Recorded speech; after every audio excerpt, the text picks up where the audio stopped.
Hello everyone, welcome back to सरकारी नौकरी वाले बाबा। I am Dhananjay.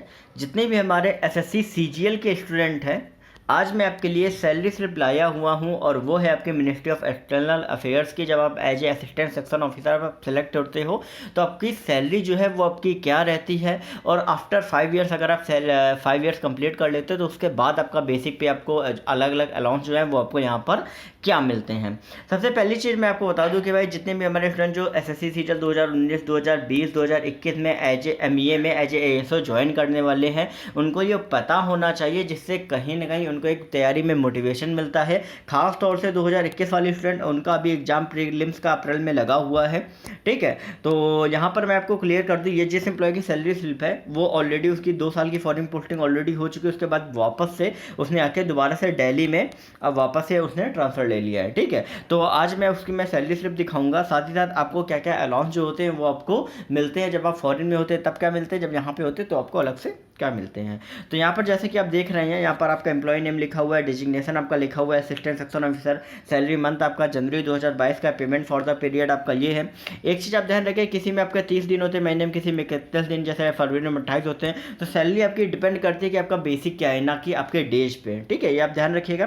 पेमेंट आपका लेवल 7 का है, प्रान नंबर आपका ये दिया हुआ है। ठीक है, प्रान नंबर में क्या होता है कि आपका जो एनपीएस डिडक्ट होता है और गवर्नमेंट जो देती है वो दोनों इसी के थ्रू ही आप लॉगिन जो है वो आप एनएसडीएल में कर सकते हो। अब यहाँ पे मैं आपको बता दूं कि जब आपकी फॉरेन पोस्टिंग होती है तो वहाँ पर आपको अलग सैलरी रहती है, आपको अलग अलाउंस आपको मिलते हैं, आपको जो क्वार्टर्स वगैरह जो देती है वहाँ पे फॉरेन पोस्टिंग में आपको मिलते हैं, वो बहुत ही फर्स्ट क्लास रहते हैं। लेकिन अगर हम बात करें यहाँ पे दिल्ली पे, तो दिल्ली पे रहते हैं, लेकिन जितना फॉरेन में आपको चीज़ें आपको अलाउंस वगैरह मिलते हैं वो उतने आपको यहाँ पर नहीं दिए जाते हैं। अब यहाँ पे अगर हम बात कर ले बेसिक पे की, तो यहाँ पे बेसिक पे आपका 52,000 है। जब आप नए ज्वाइन करते हो तो बेसिक पे आपका कितना होता है, 44,900 होता है। ठीक है, यहाँ पे आपका हर साल क्या होता है कि 3% का इंक्रीमेंट लगता है, या तो वो आपका जनवरी में लगेगा, नहीं तो आपका 1 जुलाई को लगेगा। दो में एक टाइम पे आपका लगता है। डिपेंड ये करता है कि आपने ज्वाइनिंग आपने कब की है। अगर आपने ज्वाइनिंग जनवरी से लेकर जून में करी तो आपका इंक्रीमेंट जो लगेगा वो आपका 1 जनवरी को लगेगा। और अगर आपने जुलाई से दिसंबर के बीच में ज्वाइन किया तो आपका इंक्रीमेंट कब लगेगा,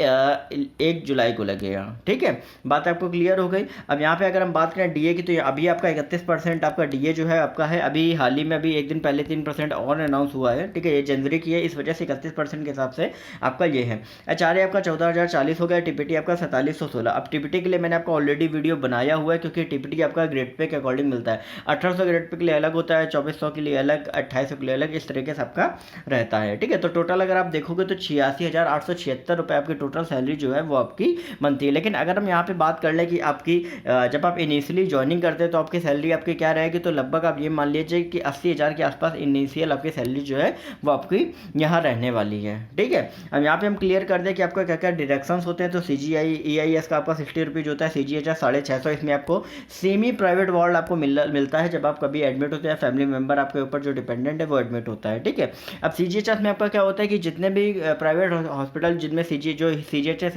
पैनल्ड है, वहाँ पे आपका टेस्टिंग वगैरह में वही रेट लगते हैं जो कि आपको सेंट्रल गवर्नमेंट में आपका लगते हैं। अब एनपीएस आपका 812 रुपये, जो कि आपका बेसिक और डीए का 10% आपका करता है। इनकम टैक्स जो होता है वो 2500 रुपये आपका इनकम टैक्स का होता है। अगर आप ईयरली भी एक बार में पे कर सकते हो, लेकिन अगर आप चाहो तो मंथली भी पे कर सकती हो। फिर आपका ये एक अलग होता है जो कि आपका 60 रुपीज़ होता है। इस तरीके से 10,082 रुपये आपके टोटल गवर्नमेंट रिकवरी आपकी जो है वो आपकी रहती हैं। अगर हम बात करें आपकी नेट सैलरी की, तो ये आपकी ग्रॉस हो गई, ये आपके डिडक्शंस हो गए, घटा देंगे तो आपकी 76,794 रुपये आपकी नेट सैलरी आपकी आ जाती है। और एक चीज़ ध्यान रखिए कि ये आपको तब मिल रही है, ये जब आप दिल्ली में आप पोस्टेड हो। ठीक है, अगर आप पासपोर्ट ऑफिस में अलग अलग सिटी में पोस्टेड हो तो वहाँ पे आपका एचआरए और टीपीटी जो है वो आपका चेंज हो जाता है, जिससे आपकी सैलरी जो है वो कहीं ना कहीं थोड़ा बहुत कम हो जाएगी। बाकी कोई भी डिफरेंस जो है वो आपकी सैलरी में बिल्कुल भी नहीं आने वाला है। एक चीज़ बता दें कि जब आपकी फॉरेन पोस्टिंग होती है तो वहाँ पर आपको अलग से कई सारे अलाउंस मिलते हैं जो कि आपको यही नहीं मिलते। जैसे आपका फ़ोन बिल का अलाउंस आपको मिलता है। ठीक है, आपका चिल्ड्रन की एजुकेशन के लिए अलग से आपको अच्छी अच्छी यूनिवर्सिटीज़ में आपको वहाँ मिलता है। जैसे यहाँ पे आपको चिल्ड्रन जो अलाउंस होता है वो आपका